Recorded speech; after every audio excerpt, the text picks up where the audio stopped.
Hello, my name is Dan Griswold. I'm the principal of Fluidloop Technologies. Today we're going to show you how to hook up an FL1000 filtration system. These are ideal for gearboxes and small hydraulic units. It comes just like this in the box. If you ordered a unit with a hand carry stand, it will look like this. Has a nice made in the USA hand carry stand, and you can move it from unit to unit. The first thing we want to do is get it near where your application is. For today's demonstration, we're going to hook it up to a small hydraulic tank, but this could also go on a gearbox. And the neat thing about this is they're set up to do gearboxes. So you want to get it near where you're going. For today's purpose, we just put a little mounting bracket on the hydraulic tank, and then we're going to mount it right to the unit. This could also go on the wall. It has a nice little wall mount bracket that you can attach.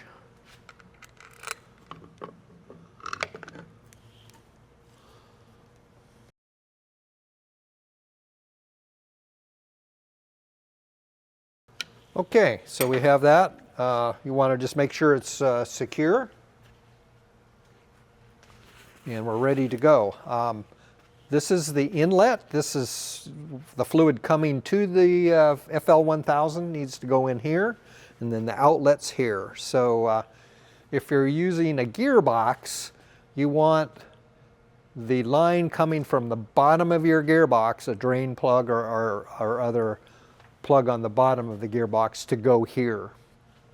And then the outlet would return to the top of the gearbox.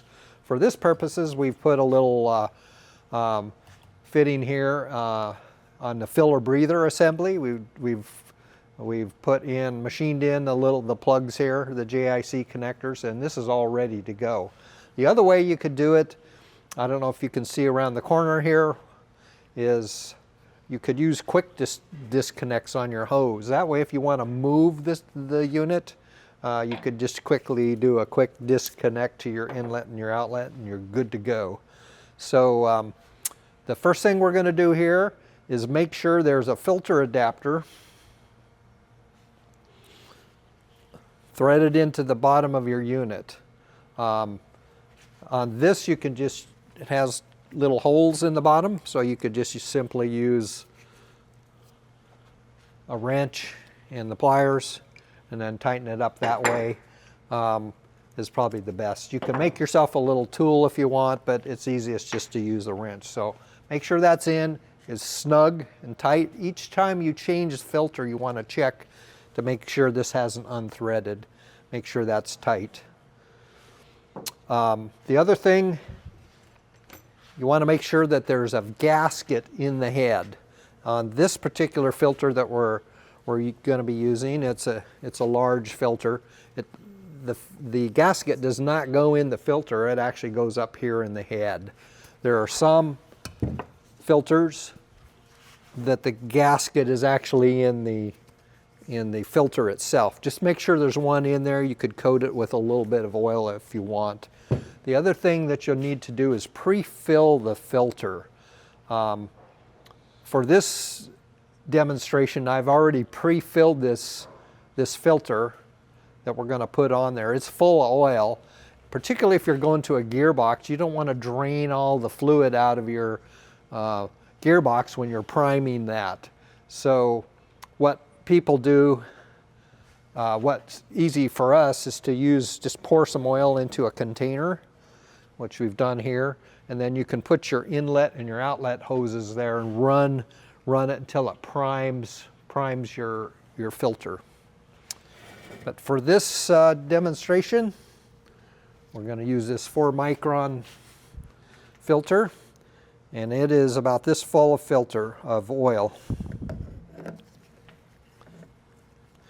I've checked, it has a filter gasket on it.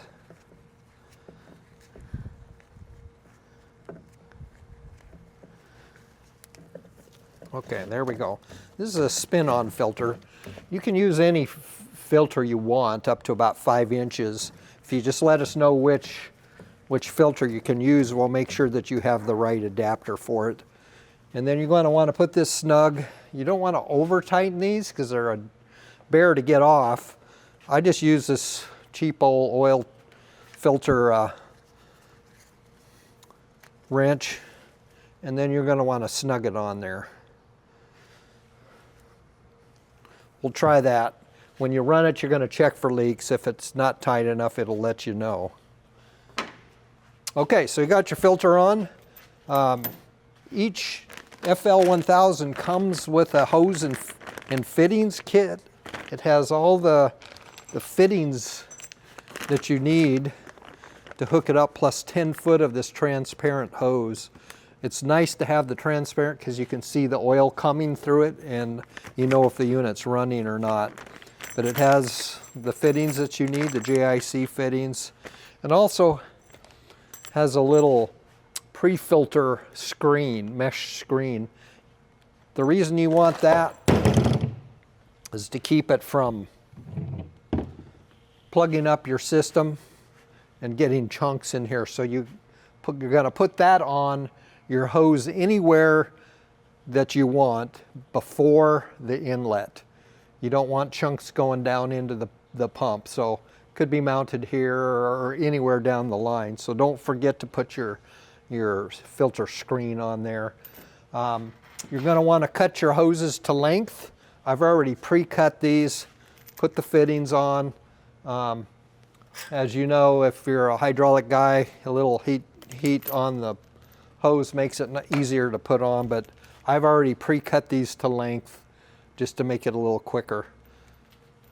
So you want to take the caps off of the FL1000. I've put a little 90 on here just to make it a little easier to make the turn, but it could come out straight, and you may have a lot more hose than what's shown here.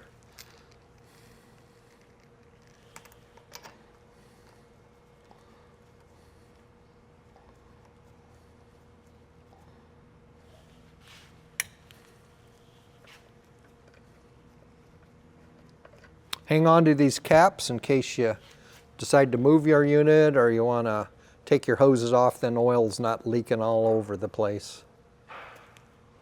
For this purpose, I'm not going to hook up the pre-filter just for this demonstration, but you want to make sure you've got that in line.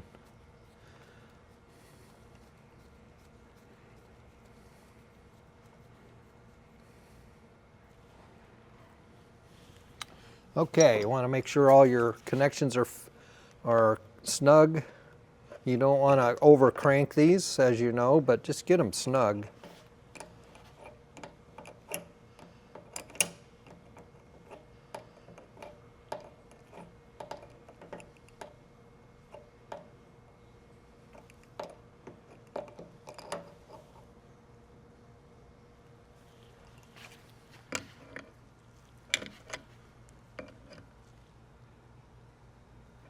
Okay, so we've got the filter on, we have the hoses on, it's pre-filled with oil. Again, if you need to prime it, you could have a bucket and take your inlet hose, put your bucket here and let it pull out of that before you start pulling fluid out of your system. We're ready to go here. If you use one of these filler breather type assemblies, on your down lines, make sure they're separated so you're not short cycling the oil. Make sure they're spread apart. This has oil in it, so we'll be ready to go. So we're all hooked up. The next thing you need to do is provide power.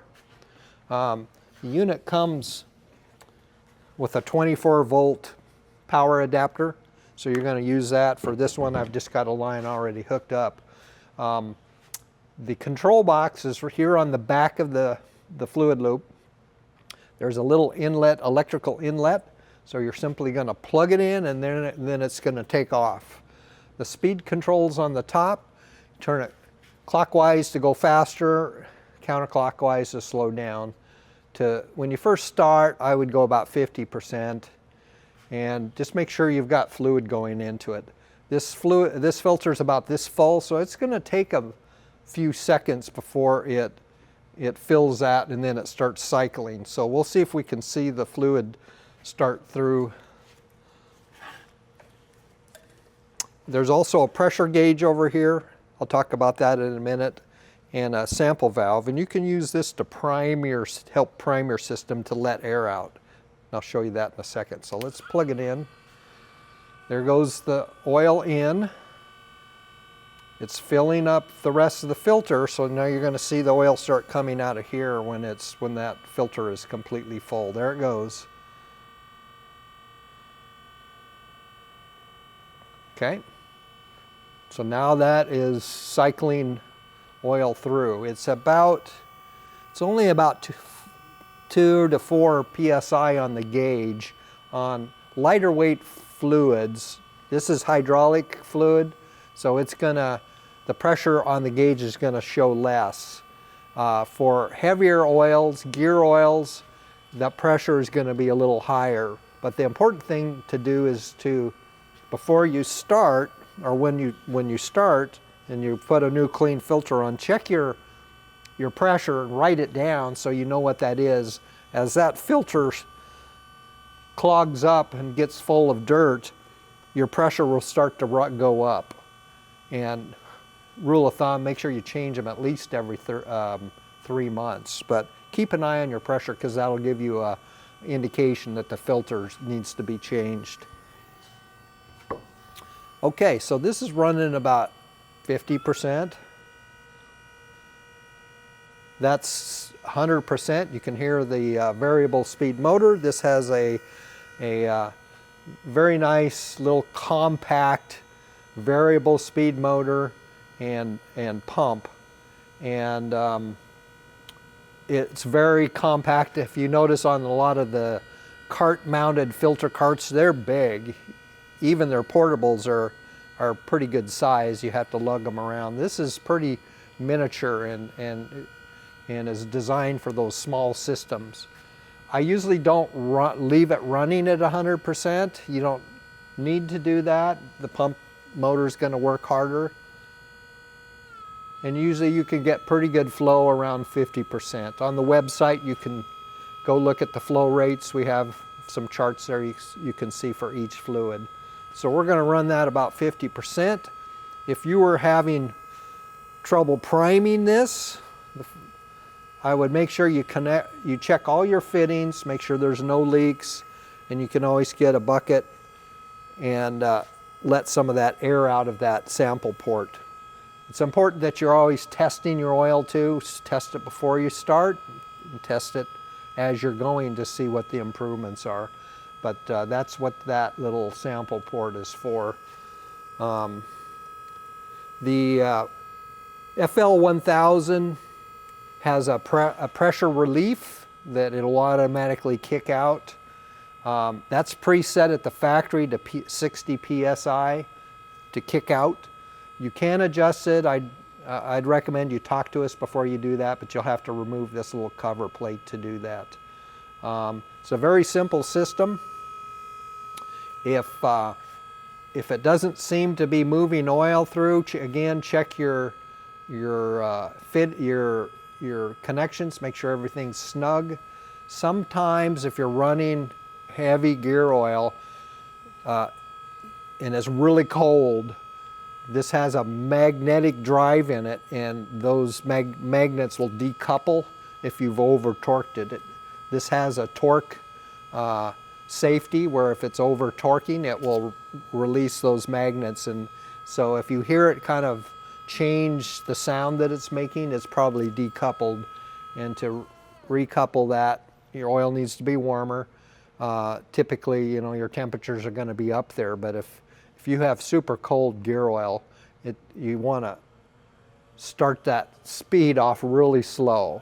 Otherwise, if you turn it up, super cold, super viscous oil, it's going to decouple those magnets.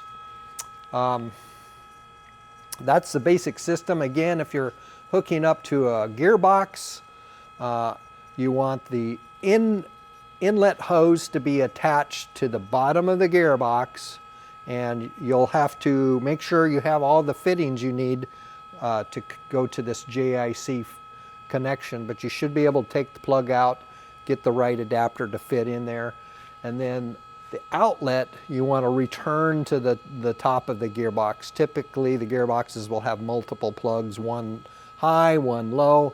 It helps if you have a filler breather assembly on the gearbox, and you can attach that return hose to that. That's how you hook up an FL1000. If you need any further information, you can go to our website, www.fluidlooptech.com.